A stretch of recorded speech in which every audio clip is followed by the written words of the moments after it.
Ya esta unidad por sí misma ya no sería una unidad básica como el metro, porque una unidad básica es una unidad que digamos solamente está sola, pero cuando ya hay combinación de dos o más unidades básicas, estamos enfrentando ya lo que son las unidades derivadas. Entonces, ¿qué podemos definir como una unidad derivada? Toda aquella unidad que tiene dos o más básicas. Entonces a eso se le llama unidades derivadas. Copiemos ahí en el cuaderno. Unidad derivada, la que tiene dos o más unidades básicas. Ya expliqué como unidad derivada, por ejemplo, el área, porque es metros cuadrados.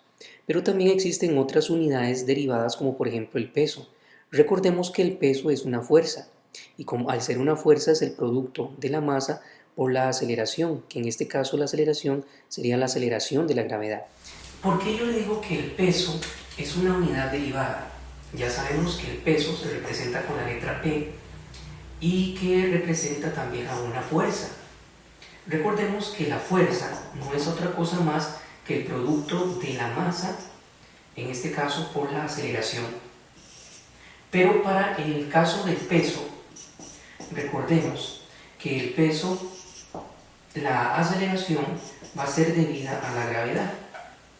Ahora, recordemos que la masa en el sistema internacional se mide en kilogramos, mientras que la gravedad viene a ser como una aceleración. Aceleración, físicamente hablando, es el cambio de velocidad que se puede representar agarrando la velocidad final menos la velocidad inicial sobre tiempo final menos tiempo inicial.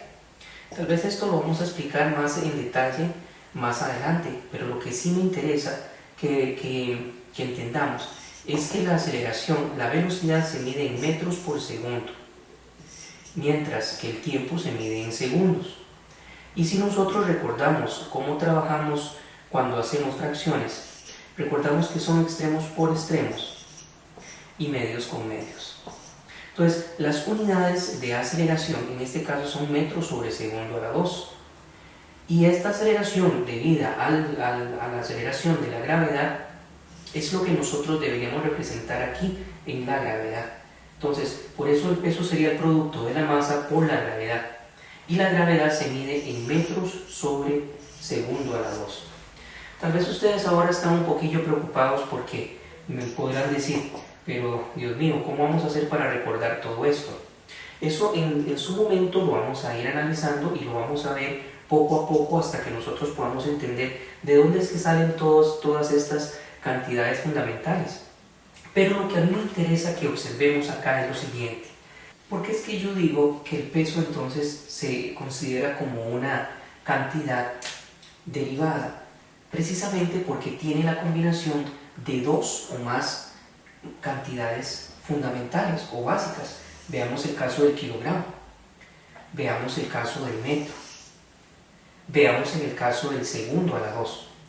Por el simple hecho de tener segundo a la 2, eso ya quiere decir que el peso por sí mismo ya podría decirse que es una cantidad derivada. ¿Por qué? Porque está combinando dos cantidades fundamentales como el segundo. La está tomando en cuenta dos veces. Con solo eso yo ya podría decir entonces que el peso es una cantidad derivada, porque debemos entender que una cantidad derivada es aquella que tiene que tiene dos o más cantidades básicas. Muy bien, entonces volviendo al ejemplo que estamos hablando acá en el recuadro, tenemos que recordar entonces que existen unidades básicas, como todas estas que están en verde que ya mencionamos, y unidades derivadas. Ya les di el ejemplo de, por ejemplo, el peso, que por qué el peso entonces se considera como una unidad derivada. Recordemos entonces acá que en la teoría se nos dice que una unidad derivada resulta de la combinación de dos o más unidades básicas. Entonces eso es lo que a mí me interesa y lo que en este caso sería importante para mí que ustedes recordaran en este momento. Bien, para analizar el tema de conversiones, vamos entonces a explicarlo mediante unos pasos para que sea más simple comprenderlos. Veamos los pasos que aparecen aquí a continuación. El primer paso tiene que ver con partir de lo que sé. Yo no puedo hacer un problema si yo no parto de algo que sé? Es lógico que si me piden que yo haga una conversión o que solucione un problema, tengo que partir de un dato que me den. Es por eso que yo debo partir de lo que sé. En segundo aspecto es utilizar el arriba y abajo. Ahorita vamos a explicar en qué consiste ese punto. En el tercer punto consistiría entonces en colocar lo que me piden, y en el cuarto punto lo que tenemos que hacer es utilizar nuestros conocimientos previos. Entonces vamos a explicar uno a uno cada paso utilizando un ejemplo muy sencillo. Veamos, nosotros ya tenemos un conocimiento previo de que nosotros sabemos de que un hectómetro, o lo que es lo mismo, un HM, es igual a 100 metros. ¿Qué es lo que quería entonces decir esta letra H cuando lo estudiamos en su momento? Voy a colocar esa letra H mejor en rojo. Esa letra H lo que quería decir es que es 100. Si yo tengo un H, lo que yo estoy diciendo es que tengo 100. ¿Pero 100 qué? 100 metros en este caso. Entonces sería muy fácil entender que si en vez de este 1 hay aquí un 3, entonces yo no tendría 100 metros, sino más bien tendría 300 metros, porque 3 hectómetros equivaldrían entonces a 300 metros. Pero vamos a hacer de la suposición que yo no conozco esto o no lo sé y que yo quiero averiguarlo siguiendo dichos pasos. Entonces tendríamos como un primer problema, y que es el problema fundamental y clave para poder entender cómo se hace una conversión. Voy entonces a colocar que 3 hectómetros, voy a hacer la pregunta, ¿a cuántos metros equivale? Si partimos entonces del primer punto o del primer paso, yo tengo entonces primero que partir de lo que sé. En este caso, ¿qué es lo que yo sé? Yo tengo un dato, yo sé que tengo 3 hectómetros, porque ese es el dato que me dan. En este otro lado, yo no tengo absolutamente ningún dato, simplemente tengo una pregunta, ni siquiera tengo un número como un dato. Por eso entonces, cuando yo quiero empezar a realizar una conversión, utilizo el primer paso, que es partir de lo que yo sé. Entonces, si yo tengo claro eso, yo sé que yo puedo empezar escribiendo 3 hectómetros. Ahora, lo que yo quiero hacer aquí es empezar a trabajar con fracciones. Recordemos que era una fracción. Voy a representarlo acá. Digamos que yo tengo una fracción de 2/5 multiplicado por 1/2, por así decirlo. Yo sé que cuando nosotros trabajamos con fracciones matemáticamente, lo que hacemos es multiplicar los valores de arriba, que me van a dar en este caso 2 por 1, 2, y los valores de abajo, que en este caso sería 2 por 5, 10. Pero eso no quedaría ahí, sino que también yo tengo que aprender a factorizar. La mitad de 2 es 1 y la mitad de 10 es 5. Entonces quiere decir que el valor aquí, el resultado, sería 1 sobre 5.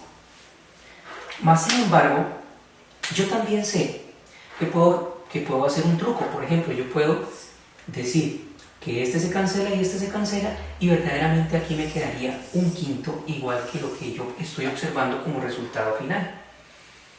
Entonces, si yo entiendo este concepto, es este concepto el que me va a enseñar a mí a entender qué es lo que es arriba y qué es lo que es abajo. En este caso, yo tengo que eliminar hectómetros, y si hectómetros está al lado de arriba de una fracción, yo debería entonces también colocarlo en el lado de abajo. Esto no solamente sirve con números, sino también sirve con las letras. Entonces, el mismo principio se aplica a los dos casos. Entonces, aquí si yo coloco hectómetros abajo, yo podría eliminar hectómetros. En eso es lo que consiste el paso número 2, colocar arriba o abajo. Si yo tengo algo arriba, para eliminarlo, lo coloco abajo. Si yo tengo algo abajo, para eliminarlo, lo coloco arriba. Entonces, el segundo paso es eso, colocar arriba y abajo según a mí me convenga. Entendido entonces ese punto, voy a explicar en qué consiste el punto 3. El punto 3 consiste, como nos dice los pasos, en colocar lo que me piden. Si esto era el dato que me habían dado, lógicamente lo que me piden en este caso son metros. Y metros yo lo voy a colocar en el espacio que quede libre. En este caso va a quedar libre en la parte de arriba. Ya entendimos entonces lo que es el tercer paso, simplemente colocar lo que me piden. En este caso me están pidiendo metros. Pero tal vez lo más difícil de entender es el cuarto paso. El cuarto paso se refiere a los conocimientos previos que yo tengo. Pero no es nada difícil. Yo ya tenía un conocimiento previo. Veamos. Este conocimiento previo, cuando vimos los múltiplos y cuando vimos los submúltiplos, lo que me decía es que un hectómetro es igual a 100 metros. Entonces, el paso 4 lo que consiste es en colocar precisamente ese conocimiento previo. Yo sé que un hectómetro tiene exactamente 100 metros. Entonces, por eso coloco en la parte de arriba 100 metros. En el caso contrario, yo no podría decir lo contrario. Yo no podría decir, por ejemplo, que un metro tiene 100 hectómetros. Eso no sonaría lógico. Aquí yo tengo que utilizar la lógica y decir entonces lo que verdaderamente es. Un hectómetro es igual a 100 metros. Entonces, ahora simplemente la operación se realizaría igual que como cuando yo trabajo con fracciones. Multiplico la parte de arriba por lo de la parte de arriba y la parte de abajo por lo de la parte de abajo. Yo sé que cuando yo no tengo nada aquí abajito, yo me imagino que hay una raya y un unito imaginario acá. Entonces ya podríamos ver 3 por 100, en este caso me da 300. Pero ¿qué unidades me quedan? Me quedan unidades de metros. Y 1 por 1, ¿qué es lo que me da? Me da 1. Y entonces en la partecita de abajo me quedaría el 1.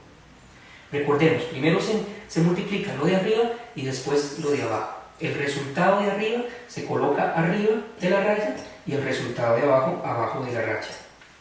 Y por último, hacemos una división. Porque ¿qué es lo que quiere decir esta línea que está acá? Precisamente eso, que hay que dividir.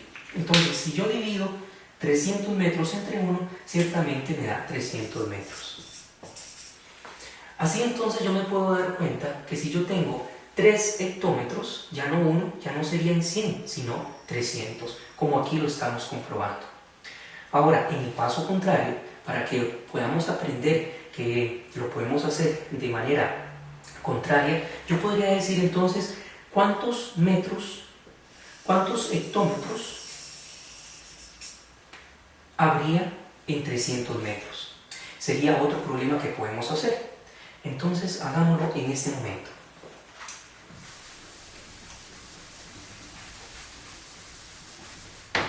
En este segundo problema, entonces yo estaría diciendo que tengo que pasar 300 metros a su equivalente en hectómetros. ¿A cuántos hectómetros equivalen? Recordemos otra vez, siguiendo el primer paso, ¿de dónde parto? Lógicamente del dato que me dan, por eso coloco 300 metros. Por el segundo paso, eliminar arriba y abajo. Si el metro estaba arriba, entonces lo coloco abajo para que se elimine.